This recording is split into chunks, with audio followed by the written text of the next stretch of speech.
你明明拥有生产整个军工产品的顶级大脑，却果断放弃成为研究院院长的职务，反而选择任职一所破旧的军工厂。只因建国初期的龙国军工业薄弱，竟有光头虎视眈眈，原有老鹰摩拳擦掌。为了能让数万百姓尽早过上好日子，于是那无数科研人员梦寐的机会你不要。可没想到，在你踏入军工厂的那一刻，危险已经悄悄把你盯上。你盯着眼前这块摇摇欲坠的破招牌，直接在寒风中傻眼。这哪是造武器的重点？说它是废弃养猪场都有人信。这里除了一堆乱七八糟的钢铁废料，连前世炫酷军工的半根毛都找不见。你长叹一口气，难怪建国初那场战役打得那么艰难，就这种破烂条件能造出什么好家伙？不过你既然来了，这里必定会发生巨大的变化。随后你深吸一口气，挺直腰板踏进大门，岂料还没走2步，一个瘦高男人猛地从屋里窜了出来，他那一对斗鸡眼满脸堆笑：“您就是新来的木哥厂长吧？俺是咱们厂的技术员，欢迎欢迎！”你满脸懵逼的盯着他的斗鸡眼，这副尊容当技术员，量尺寸真的不会看劈叉了。这时他猛地一拍大腿，满脸惊喜的一把抢过你的铺盖卷：“哎呀呀，穆厂长来就来，还带啥礼啊？这多不好意思！”你当场无语：“那是我的行李啊！”你无奈叹气，赶紧转移话题问他怎么称呼。他憨憨的挠了挠脑袋：“厂长说话真有文化，俺爹娘死得早，10来岁就当兵了，大家都叫俺大聪明。”大聪明？你上下打量着这个浑身上下透着不聪明的男人，彻底茫然。对，就是大聪明。怎么了，厂长？俺这名字有啥问题？你赶忙摇头：“没问题，人如其名，简直一表人才。”谁知这小子根本听不出好赖话，一听你恭维，竟然拍着胸脯更加来劲。嘿嘿，别人都说这名字就是为我而生的。这下你直接被干沉默，一时间竟无言以对。你只能无奈地拍拍他的肩膀：“别在外边站着了，赶紧带我熟悉一下厂里的情况。”随后大聪明扛起行李把你往厂房里带。10几分钟后，你跟着他逛完整个军工厂，脸色却愈发凝重。偌大一个厂子，加上你和大聪明竟然只有9个工人，哪怕算上老鼠洞里饿得发抖的老鼠，活物也才勉强凑够10个，更别提满地报废的机器。眼下别说造枪，就是造一颗子弹都费劲。正当此时，门外突然传来一阵密密麻麻急促的脚步声，猛然砸进你的耳朵。又派什么厂长下来？伴随着粗犷的怒吼，一个穿着老式后军装的壮汉龙行虎步般闯入视线，他身后更是跟着一堆龙精虎猛的战士。转眼间，原本空荡荡的破厂房瞬间被挤得水泄不通。你推了推眼镜，迎上对方那双犹如从刀山血海中爬出来的虎目，紧紧被他盯着，你都感觉后背发寒。你就是木哥，他浑身散发着极强的压迫感，可你不仅没有后退半步，反而挺直腰杆。不错，我就是。见你毫不畏惧，这硬汉眼中竟闪过一丝诧异，他当即冷哼一声：“哼，多少还是个硬骨头，不是软蛋怂货。看在你还算个男人的份上，老子这次不把你丢出去了。”说着，他虎目一瞪，一股冷冽的杀意瞬间朝你碾压而来。这军工厂是我地盘的产业，木哥对吧？我赵东山不管你背后站着谁，只要接手这地方，你就得给老子往死里干。你要是奔着下基层混资历，敢留个烂摊子，我就算是死也要扒了你一层皮。毕竟你一个华清大学的高材生，偏偏跑来这种破烂军工厂，换谁都会觉得你是来混日子的公子哥。然而你深吸一口气，毫不退让地迎上他的目光：“赵团长，我知道现在解释什么你都不信，但我只说一句，我绝不是偷奸耍滑的混子。10年干不出就20年，20年干不出就干一辈子。我来这不为前途，只为把这打造成世界第一的兵工厂，让龙国彻底告别万国造，成为蓝星最强。”你这番掷地有声的宣告，让所有战士全都愣在原地。赵东山猛地甩动脑袋，他这种从死人堆里爬出来的狠角色，显然不可能被你3言2语彻底镇住。谁知他看向你的眼神却明显缓和几分：“我个大老粗说不过你这读书人，但我赵东山只认一个理，既然是军工厂，就得交出真家伙。我们团现在弹药紧缺，半个月内你给我交出5万发子弹，否则不管你有什么报复，我照样有办法把你撵滚蛋，明白吗？”当赵东山这要求一出，所有人都傻眼了，这明摆着是刁难。大聪明更是急得手舞足蹈，就差没直接开口说不可能了。然而你却摇摇头：“赵团长，你这要求确实是有点不合理了。”说着，你话锋一转：“半个月造5万枚子弹，这实在是太看不起咱们军工厂了。”此话一出，大聪明瞬间蒙圈，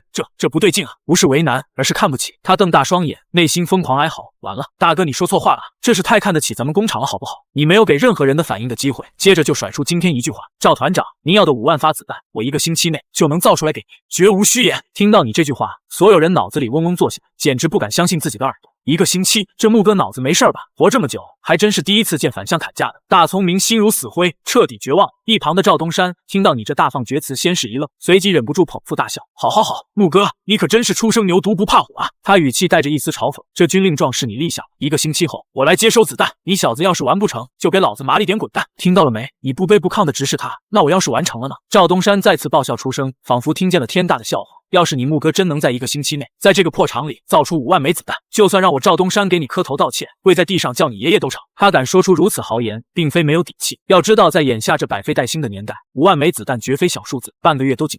1个星期简直是天方夜谭，所有人都觉得你根本就是个不学无术的混子，连这点常识都没有，还敢在这里大放厥词。就这，还华清大学的高材生呢？赵东山更是觉得你就是在胡闹，可他不知道你木哥早已不是曾经的木哥，真正的挑战现在才刚刚开始。你丝毫不理会周围人的目光，反倒饶有兴致地抬起头，目光灼灼地看着他。赵团长，我也不用你磕头道歉，更不用你叫我爷爷。说着，你语气带着一丝戏谑，如果我真造出来了，以后你见到我都得喊我一声大哥，成吗？成！赵东山几乎想都没想，一口就答应下来。随即他便带着一众战士转身，作势要离开。谁知没走几步，他又猛然扭过头来，撂下一句狠话：“木哥是吧？我等着你的子弹！”说完，他头也不回的走了。大聪明焦急的冲到你面前，哀嚎道：“厂长，您这是……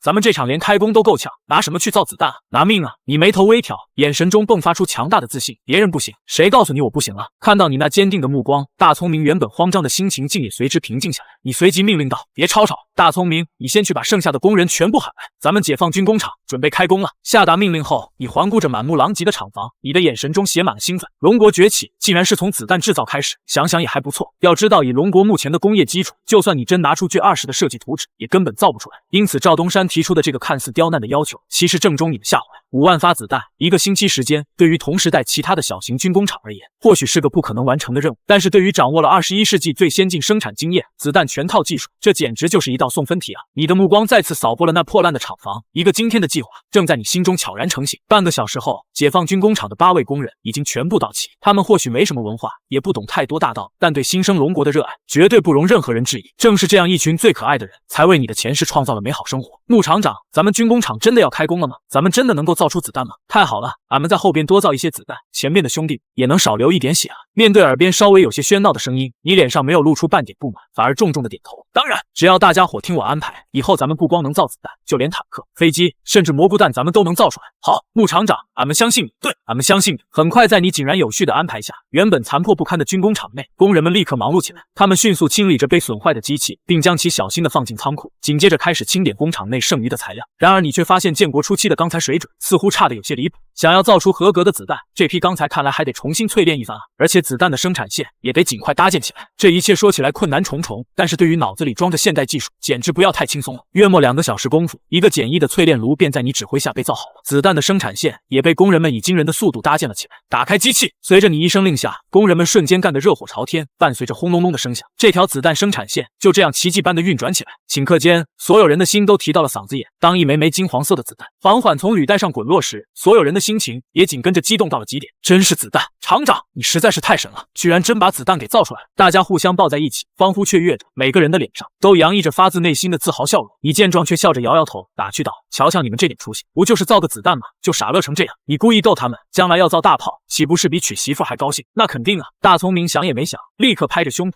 什么媳妇能有造大炮重要？你被大聪明的样子逗笑了，当即轻轻踢了他脚脖子一下，少在这耍贫嘴，还不快去干活！大聪明也不含糊，立刻带领着工人们投入了热火朝天的工作中。看着眼前这震撼的场景，你的思绪也开始飞速转动。现在时间紧，任务中还有太多事情等着你去做呢。时间一晃，7日光景悄然过去。军工厂大门口，赵东山如约赶来，可人还没进去，赵东山嘲弄的声音便在厂门外回响开来：“这个木哥说大话也不怕闪了舌头，1个星期时间造出5万发子弹，也不撒泡尿照照自己到底几斤几两。”一个战士小心翼翼地戳了戳赵东山，犹豫着开口：“团长，万一这个木哥真的造出来了呢？我听说这段时间来，军工厂里机器轰鸣声就没有断过，似乎造出来。”闻言，赵东山笑了，旋即笃定地摇摇头：“不可能，绝对不可能！他木哥要是能在1周内造出5万发子弹来，我光着腚从这里舔到鸭绿江去！”放下一番狠话，赵东山也没有含糊，当即龙行虎步般闯进了你的军工厂。可刚走进工厂，赵东山和战士们全都傻眼，原本废品堆里的军工厂，此刻却变身成整洁有序。你放下书，抬头就喊：“赵团长，你那5万枚子弹早造好了，剩下时间又追加了10万发，都在这里，要不要验收？”大聪明打开木箱，金灿灿的子弹直接晃花众人眼。赵东山怔住，结巴了整整3秒，这彻底超出了他认知。可这还没完，赵东山一把抓起子弹端详，竟然发现这批弹药质量堪称顶流，确认10万发无误。这一刻，赵东山面子都不要了，激动的右手狂抖。他一边咧着嘴狂笑，一边直呼：“木哥，好兄弟，好样的！我就知道你能行。”然而卫兵突然怯生生开口：“团长，您不是说牧场长能造出来，您就从这里舔到鸭绿江吗？赵东山飞起一脚把卫兵踹晕，现场气氛一下子炸开，你都忍不住扑哧笑出声。不过赵东山这种态度，你心里并不介意。随后赵东山把玩着金黄色子弹，细细端详，木哥，这弹壳黄铜的吧？可手感怎么有点不对？你笑着摇头，材料不是黄铜，当然不一样。赵东山眨眼猛宣，那为什么是金黄色？你淡定回应，原因很简单，这批子弹用的是覆铜钢，就是特殊炼制工艺。简单说就是钢子弹外包一层黄铜，这样既节约成本，又保留了黄铜的高延展性。赵东山立刻竖大拇指，天才！我咋没想到？你没多说什么，只笑着看向赵东山，赵团长，要不要试试这批子弹的质量，看看好不好用？赵东山二话不说，立马吩咐士兵搬来一箱子弹，带着你直奔工厂附近的靶场。他亲自上阵准备试枪，毕竟子弹好不好，得真打才知道。紧接着赵东山接过汉阳造，把金黄色子弹塞进弹夹，举枪瞄准，3.1线之间，动作一气呵成。下一秒枪声响彻靶场，金灿灿的子弹瞬间命中靶心。他语气激动，这么好用，弹道这么稳，你们也来试试。战士们也不含糊，端起枪一波火力全开，整片靶场火力拉满，现场嗨到飞起。这子弹真好用，牧厂长，你这子弹是真的绝绝子。看到他们高兴的快疯了，你也只是淡淡一笑，什么叫技术碾压？这才叫。这时赵东山突然冲你大喊，木哥，穆大哥，我赵东山愿赌服输，以后你就是我亲大哥。他一个箭步直接搂住你肩膀，那叫一个肉麻。见状你只好苦笑开口，赵团长，你这样整的我都有点不好意思。赵东山拍着你肩膀，眼睛一瞪，穆大哥，别说这话，生分了不是？他掏心掏肺的补一句，你叫我赵老弟，咱就是兄弟，以后造子弹一定优先紧着老弟这边。说着还装模作样抹了把眼泪，老弟这些年真的是穷怕了。你一脸无语，诡计多端的坏男人，10万发子弹都到手了，还想蹭资源，这如意算盘打得真溜。不过我们军工厂可不仅能造子弹，造些武器装备什么的，那也不在话下。赵东山猛地瞪大眼睛，一把拽住你的胳膊，脸上的表情瞬间从震惊变成谄媚。穆大哥，亲大哥啊，你是知道的，咱们团打小就穷，武器装备那是缺的冒烟，你这儿能造啥都给兄弟装上，我命硬，啥装备都扛得住。你看着这个能屈能伸的家伙嘴角抽搐，那你到底缺什么？什么都缺。你直接听愣住，无奈的叹口气。试问你们团现在最缺什么？缺什么我就帮你造什么。赵东山歪着脑袋茫然的眨眨眼，什么你都能造吗？差不多，你回答的言简意赅。谁料赵东山这家伙的话差点让你背过气。那我们团缺100颗蘑菇弹，你瞬间火冒三丈。哥们是人，不是许愿池里的王八，你一块硬币都不投，真敢舔着个大脸许愿啊？还100颗蘑菇弹，你咋不直接要歼星舰呢？赵东山竟然嘿嘿一笑，歼星舰那也成。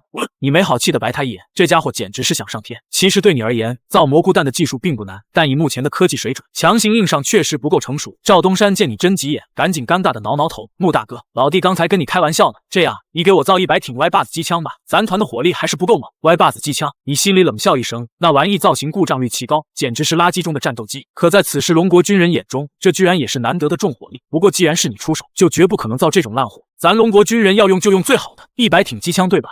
赵东山点头如捣蒜，眼神里写满期待。没问题，造机枪对咱们厂来说还真没难度。赵东山兴奋的一蹦3尺包，唾沫星子喷得满地都是。真的吗？穆大哥，你真是我的亲大哥，难怪我赵东山第一眼见到你就觉得你气宇轩昂。你看着疯狂输出好话的赵东山，想笑却怎么也笑不出来。赵东山说的没错，战士们是真的穷怕了。万幸的是你来了。好了好了，老赵，别说这些肉麻话了，你那100挺机枪我这边记下，不过材料这些东西你得自己想办法搞哈，大概就是些钢材什么的，其余的我来想办法。你直接提醒他，别想白嫖。好嘞。赵东山答应的那叫一个干脆，仿佛生怕你反悔，保证马上给你送来。你点点头，继续说道，工期大概10天左右，你把材料送来后10天左右过来拿就行。10天？赵东山茫然的眨眨眼，似乎没听清。穆大哥，10天时间会不会太赶了？你自信满满，直接挥手示意，你不用管，我有我的节奏。那好吧。此时此刻赵东山对你的能力已经有了盲目的自信，你说10天那就10天，就算晚几天也无所谓。就在此时你仿佛突然想起什么，你再次叫住他，语气严肃，你回去以后把一些子弹送到咱们帝都的武器研究所去，明白了吗？赵东山闻言思索片刻，最终轻轻点头。虽然他不明白你葫芦里卖的什么药，但照做总归没错。等他离开后，你转身重新回到厂房，你思考了良久才缓缓睁开眼睛。歪把子机枪，什么垃圾东西，是时候让建国出的前辈们享受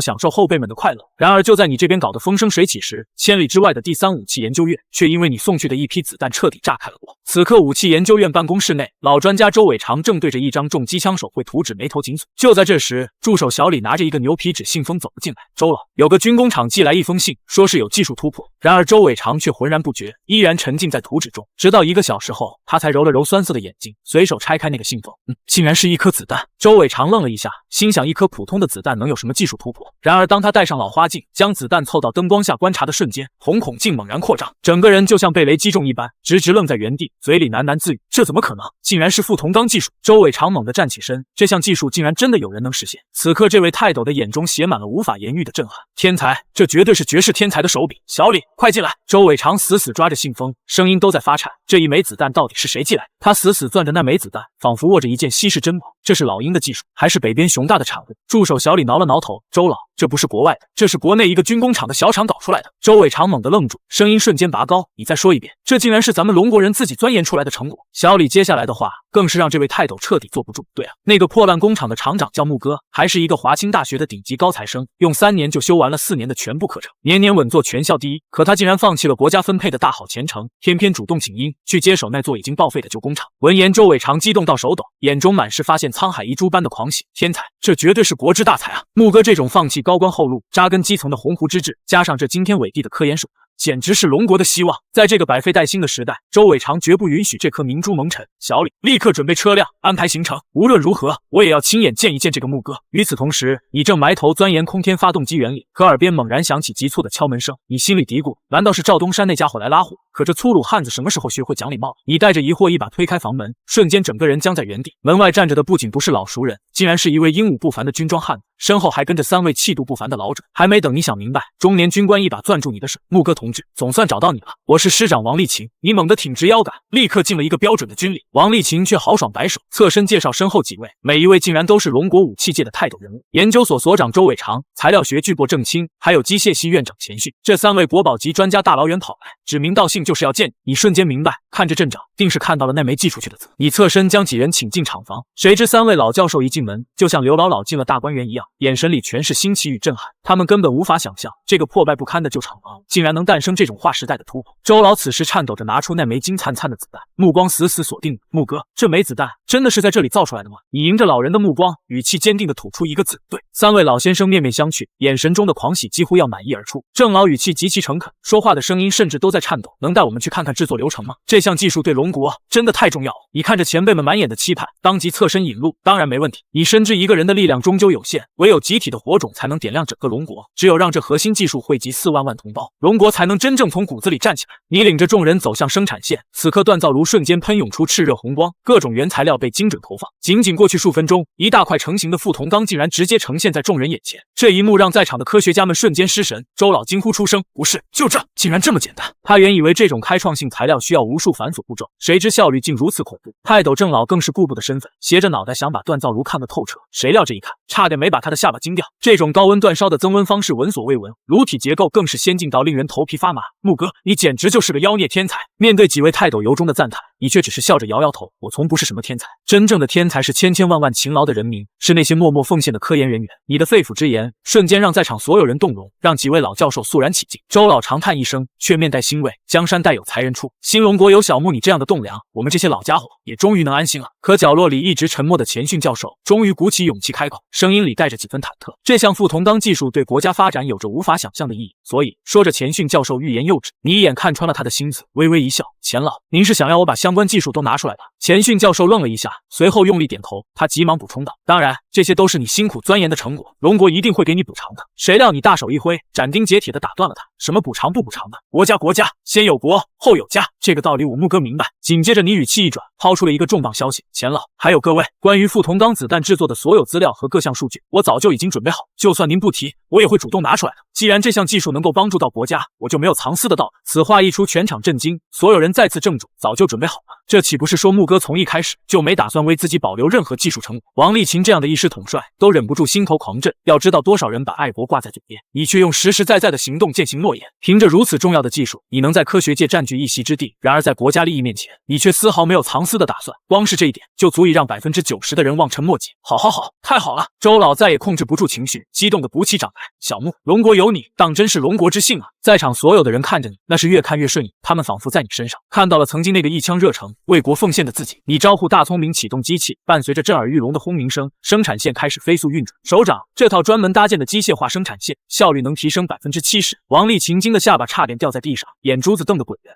多少？70%？他简直不敢相信，仅仅一个生产线的改变，产量竟然就能翻上1倍多，你却依旧淡然、标准化、制度化，这才是产业化的灵魂。而且这种富铜钢子弹，生产成本却只有后者的30%不到。闻言向来稳重的王丽琴此时竟然学会了抢答，他猛拍大腿，声音都在发颤。那咱们龙国的战士以后岂不是再也不缺子弹用？想到那个子弹管够的画面，这位铁血汉子瞬间心潮澎湃。此时周老几位顶尖专家看向你的眼神瞬间变了，那是一种捡到旷世奇珍的狂喜。你的一句点拨，竟然比他们钻研数年都要透彻。周老拍着胸膛保证，一定要将这些先进经验全国普及。你轻轻点头，心中一块大石头落地。谁知就在此时，郑老仿佛发现了什么不可思议的东西。木哥，这难道也是你们厂的新产品？顺着他的目光看去，一个外形极其科幻、超越时代认知的物件正静静躺在角落，那造型竟然先进到让人感到窒息。所有人呼吸变得急促，这什么东西，竟然帅成这样？周老快步围上来，木哥，这难道是仿造他们的产品吗？你淡淡一笑，缓缓摇头，不，这是我们自己全自主生产，每一个元件都来自我们自己。瞬间在场大佬集体倒吸一口凉气，钱迅更是控制不住情绪，当场爆出一句薄脆。大家冷静下来后，眼神里却写满怀疑，毕竟这种顶级大杀器需要天文数字的人力财力，你一个小厂怎么可能搞定？于是众人纷纷认定，这不过是一个模样逼真的模型。周老一边抚摸枪身一边长叹，可惜，要是这玩意儿是真的多好啊！闻言，你终于忍不住笑出声。周老一脸茫然，木哥，你笑什么？你摆摆手，心里却在疯狂咆哮，拜托，这可是 QJZ171式重机枪，这可是17年后才面世的巅峰杀器啊！可你面上依旧保持着谦逊。各位教授，你们可以上手感受一下。王丽琴早就兴奋的狂搓手，虽然他觉得这只是个模型，可这炫酷的造型实在刺挠得他心里直痒痒。谁知周老几人动作更快，瞬间就把重机枪围得水泄不通。看着这些平日里庄重严谨的科学家，此时竟然像孩子一样对着机枪敲敲打打，你甚至看到周老恨不得上嘴咬一口。虽然周老心里认定这大概率是个破铜烂铁，可他分明在你造的这款枪身上看到了龙国军工传承的火种。就在大佬们讨论的正起劲时，哐当一声，大门竟被人暴力踹开。赵东山像疯了一样冲进来，谁敢抢我的东西，赶紧放下！瞬间原本喧闹的工厂陷入死一般的寂静。3位国宝级教授抱着机枪呆立原地，你看着门口杀气腾腾的赵东山，默默伸手捂住了你。完了，这铁憨憨今天算是踢到钢板上了。果然响起王丽琴的咆哮，赵东山，你想死是不是？王师长黑着一张脸，那如刀般的眼神恨不得当场把赵东山给生吞活剥。此刻赵东山瞬间如遭雷击，整个人死僵在原地。老师长，您怎么在这儿？王丽琴眼神冰冷到极点，指着赵东山的鼻子直接开喷。怎么，我还不能来视察啊？赵东山瞬间低垂着脑袋，原本的霸气早已全无，哪怕借他100个胆，他也绝不敢跟这位老首长叫板。可王丽琴更是抛出一句狠话，你要是吓坏了专家，或者吓着了木哥，我直接把你撸去扫厕所。赵东山此时满脸苦涩，后悔的肠子都青了，刚才是我的不是，还望3位恕罪。见专家们大度的摆手原谅，王丽琴的脸色这才稍稍缓和。王丽琴突然把目光转向你，语气中带着前所未有的严肃。赵东山，还得警告你，这位木哥穆先生是龙国最高学府的学科第一，是当之无愧的国士之才，连我见了他都得客客气气。你小子要是敢刁难人家，看我不扒了你的皮！此话一出，赵东山的皮子瞬间绷紧，吓得心头猛地一颤。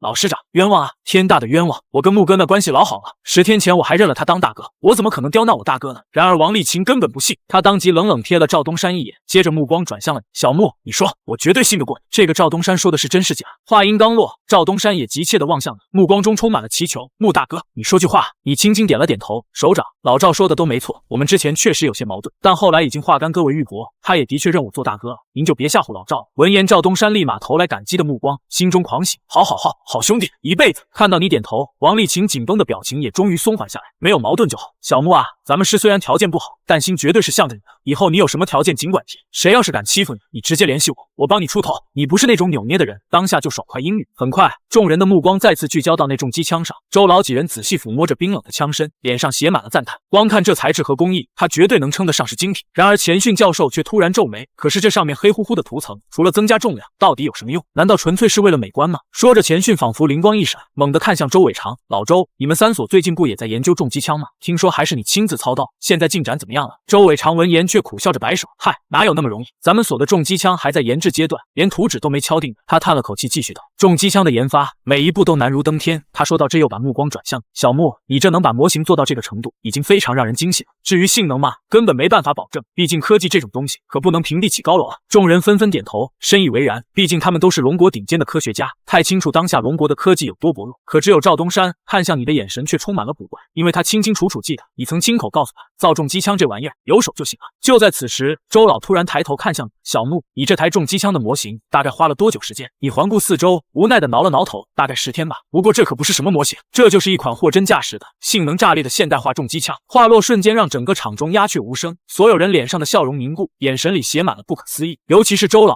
他脑子嗡的一声炸开，眼睛瞬间瞪得像铜铃。不是吧？这怎么可能啊？小木，你别开玩笑了。他前脚刚说完重机枪制造有多难，结果你反手就说10天造出来，这不是纯纯打他的脸吗？周老压抑着不悦，试图劝你，小木，我是过来人，知道年轻人气盛，可咱们得实事求是啊，哪有人能在10天内造出这样的重机枪？他长得就不像很好造的样子。你顿了顿，语气坚定，周老，我真没开玩笑，这批重机枪确实是我10天赶制出来的，不信你们可以问赵团长。下一秒，所有人的目光齐刷刷地落在赵东山身上。赵东山挠了挠头，小心翼翼地开口，这点我可以作证，这机枪木哥最多也就造了10天，毕竟他到这个厂里也没有20天啊。周老像是受到了前所未有的打击，脚下猛地一个踉跄，差点摔了个屁股墩。幸好赵东山眼疾手快，一把扶住了他。周老，您小心点，年纪大了动作慢点很正常，人木哥造得快，你造得慢，这合情合理吗？周老气得胡子直颤，合情合理个屁啊！你知道10天从研发到生产落地意味着什么吗？赵东山一脸懵圈，意味着什么？被赵东山这么一对，周老一口气没上来，直接剧烈咳嗽起来。一旁一直沉默不语的郑清也终于摇头开口，赵团长，你想想，10天内完成这一切，就相当于你带着一个团的兵力，1天之内全歼光头一个军，这可能吗？赵东山愣了愣，挠头，不可能吧？郑清继续解释，要知道一项枪械的制造，光是设计图纸就至少需要数月乃至1年多时间，10天就想造出一挺重机枪，这根本就是一个不可能完成的任务。王丽琴眼见气氛不对，赶紧跳出来打圆场，小木啊，是不是你的表达出了问题？我想这里面肯定有什么误会，对不对？其实不怪周老几人不信，实在是你说的这事太匪夷所思了。此刻整座工厂寂静的可怕，所有人都在等你低头，等你说刚才只是个年少轻狂的玩笑。没想到你沉默良久，却只是轻笑一声，淡淡的摇摇头。王师长，我的表达没问题，这真不是模型。你看着手里的重机枪，语气淡然，我这里是军工厂，又不是玩具厂，造模型干什么？这话一出，周老等人直接愣在原地。难道说你刚才说的竟然全是真的？你根本没在意他们惊疑不定的目光，自顾自地开始介绍，这款枪采用12.7毫米口径，全长160厘米，200米内子弹散布圆半径不超过24厘米，哪怕是在1000米开外，散布界也不超过2.2米。紧接着，你又抛出一个又一个专业名词，射速每分钟430发，配备枪口制退气、枪身浮动原理，甚至还有红外瞄准技术。随着这些闻所未闻的数据从你口中蹦出，周老的脸色瞬间从错愕变成了迷茫。这些惊人的性能，真的是重机枪这种人间杀器能拥有吗？如果这是真的，这款武器简直可以吊说有人。周老气得大喊，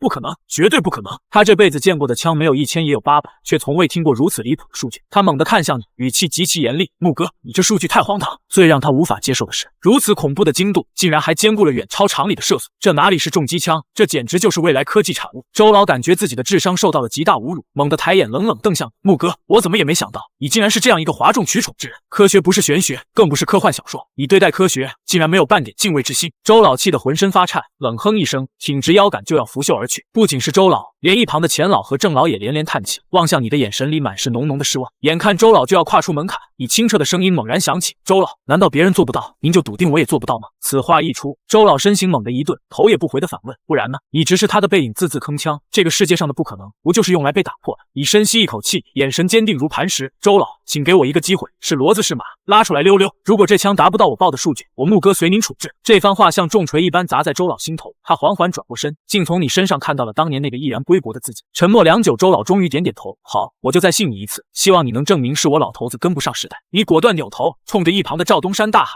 老赵，是枪。好嘞。赵东山早就迫不及待，搓着手招呼人抬起重机枪就往靶场赶。来到靶场，你亲自上手调试，片刻功夫便将机枪状态拉满，近1米长的漆黑枪管架在三脚架上，宛如一条黑色恶龙盘踞在地，散发着令人心悸的杀气。紧接着枪上的红外瞄准仪射出一道红光，稳稳锁定1000米开外的掩体。看着眼前这台科幻感爆棚的战争机器，赵东山紧张的手心冒汗，这颜值简直比那些破烂歪把子强出万倍不止。赵东山戴上战术头盔，猛然扣动扳机，死死抵住枪托，绝不松手。顷刻间，汹涌的火舌从枪管疯狂喷吐，雷鸣般的爆炸声瞬间席卷整个靶场。这种极致的金属风暴让赵东山兴奋到近乎癫狂，100发子弹竟然在20秒内就被倾泻一空。你动作麻利的再次为他续上弹链，紧接着又一轮令人窒息的火力齐射再次呼啸而出。随着一声巨响，1000米外的掩体瞬间炸裂，漫天碎石疯狂飞溅，竟然碎得连拼图都拼不回来。全场此时陷入死一般的寂静，唯有疯狂吞咽口水的声音不时响起。谁能想到这玩意的威力竟然比炮弹还离谱？钱老几人眼珠子都要瞪掉。周老老更是如遭雷劈，整个人彻底僵在原地。你看着石化的周老，悄悄走过去，在他眼前晃晃手，你语气从容：“周老，我没骗你吧？我木哥说话向来一口唾沫一个钉。”周老猛然清醒，突然狂吼一声：“天才！”他竟然猛地把你抱起，疯狂转圈，勒得你呼吸困难，差点当场断气。周老甚至狠狠抽了自己2个嘴巴，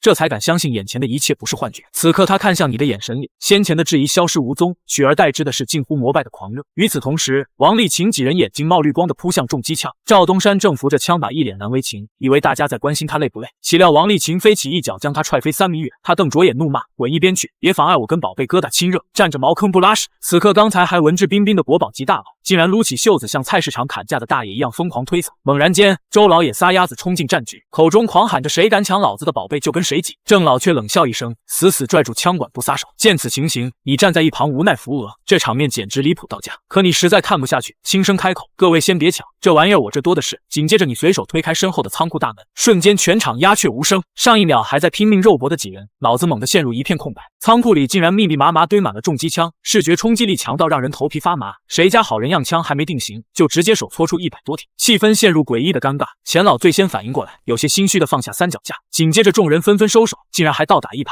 小木，这我可就要批评你了，造了这么多早点拿出来了，也省得我们这把老骨头还要上演这抢菜的戏码。你满脸黑线，刚才你们那副饿狼扑食的架势，谁能插得上话？周老挠着脑袋又问：“木哥，你怎么会生产这么多？”他眼神里透着古怪，毕竟军工厂研发新武器最多也就200-300样枪，可你倒好，直接搞了一整个仓库的上百挺。你轻挑眉毛，目光直接扫向角落里吃瓜的赵东山。诺，老赵让我造的，他说他们团过惯了苦日子，爹不疼娘不爱的，让我给他造100挺重机枪。赵东山瞬间瞪大眼睛，急得直摆手：“不是，木哥，我没有，别乱说。”他话还没说完，王丽琴的咆哮就袭来：“好你个赵东山，你还说没刁难人家小木，老子今天非得抽死你不可！”王师长直接一个巴掌就拍了过去：“100挺重机枪，你可真敢开口啊！要不我这师长让你来当？”赵东山急得语无伦次，连忙解释：“老师长，您听我解释，我真没有刁难穆大哥，是他自己非要。”王丽琴却直接打断：“你赵东山的话要是能信，母猪都能上手，还你们团爹不疼娘不爱是吧？老子有什么好东西不是先紧着你们团？”就在这吵翻天时，周老几人眉头却越皱越紧，他们盯着那满满一仓库的重机枪，总觉得哪里不对劲，却又说不上来。突然，一直沉默的钱老猛地惊醒，他死死盯着你，声音都带着颤抖：“穆哥，你这短短10天内生产了100挺重机枪，难道说你这个重机枪其实已经投入量产了？”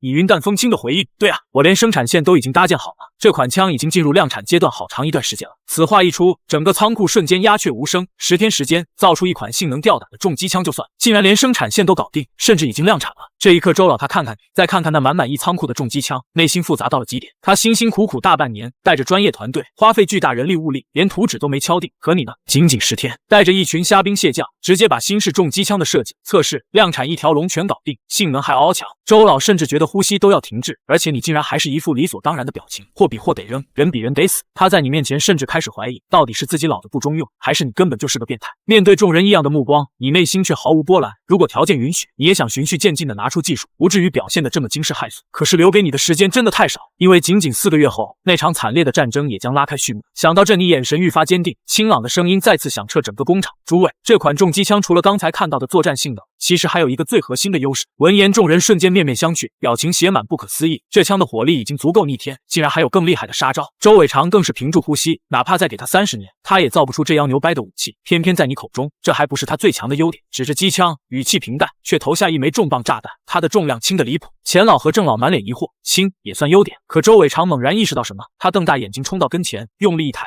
整挺机枪竟然真的被他一个人搬了起来。周伟长惊喜万分，才50多斤，这可比那些动辄上百公斤的笨重家伙轻太多。然而你却再次摇头，抛出一个更恐怖的数字：周老拆掉3脚架，他的实际枪身只有18公斤。周伟长激动的直接飙出冷汗，大脑瞬间宕机。18公斤意味着什么？意味着战士可以背着重机枪漫山遍野跑，而且这竟然还是能打游击的重机枪。还没等众人从震惊中缓过神，你紧接着抛出更震撼的战术构想：这款机枪我打算直接下放到班一级，每个班成立3人小组，1人背枪，1人抗弹，1人带配件。想象一下，当敌军钻进林子，迎接他们的不是冷枪，而是几十挺重机枪的疯狂咆哮，那种火力压制，连最富有的老鹰都玩不起。众大佬听得热血沸腾，仿佛已经看到敌人被火力网撕碎的画面。周老几人对视一眼，心中对你除了敬佩，竟生出一丝自愧不如的苦涩。这就是天才吗？他们一辈子的贡献，竟然抵不过你这短短20天的产出。周老深吸一口气，眼神中满是肃然起敬：木哥，我代表龙国武器工业向你致以最崇高的敬，无论你提什么要求，哪怕是要天上的星星也给你摘下来。你有些不好意思的挠了挠头，沉吟片刻才开口：我的生活条件够好，唯一的缺点就是手边的书太少，能不能帮我找些国际先进的科学专刊和著作？众人再次愣在原地，立下如此奇功，要求竟然纯粹到只有读书二字。这种不求名利的赤子之心，瞬间让在场所有人红了眼眶。他们纷纷拍胸脯保证，不仅要送书，还要把最好的资料第一时间送到你手上。正当气氛感人至深时，众人的目光却又不约而同地扫向仓库里那100挺重机枪。下一秒，温情瞬间消失，取而代之的是如豺狼般的贪婪。赵东山瞬间警铃大作，张开双臂死死护在门口，急得直跺脚。师长、周老，你们想干什么？这100挺机枪是木哥留给我的，你们谁也别想抢。他一边死守，一边疯狂给你使眼色。可以刚想帮赵东山说句话，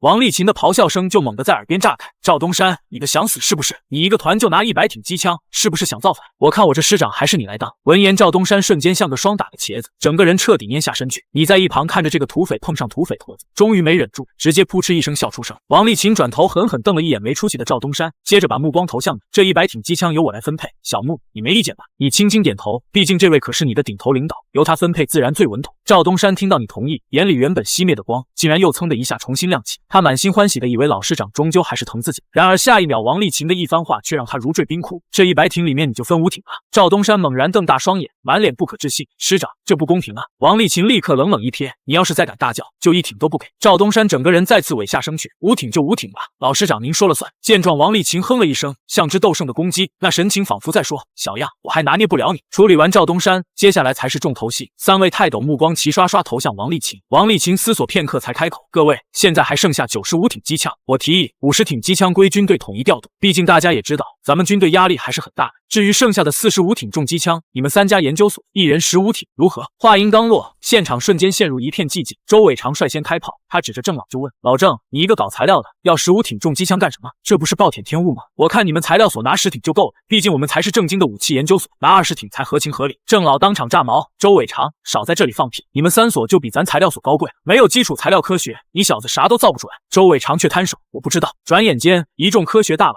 为了本该属于赵东山的重机枪争抢的面红耳赤。赵东山只觉得痛得撕心裂肺，这100挺机枪原本都是我的啊！他心中只有无尽的后悔，早知如此，当初就该先要走50挺，那样不就都是自己的了？你望着这片喧闹，脸上却始终带着从容的笑意。你明白这些老人并非粗鲁，他们只是活得无比真实。若不是为了龙国，为了龙国的事业，何须降尊于贵在此争抢呢？某种意义上，你和周老、郑老他们其实都是一类人，都是为了龙国繁荣富强而奉献一切的赶路人罢了。就在喧闹中，钱迅却悄悄退出了战局，缓缓走到了你的跟前。小木，你好，还没跟你正式认识一下呢。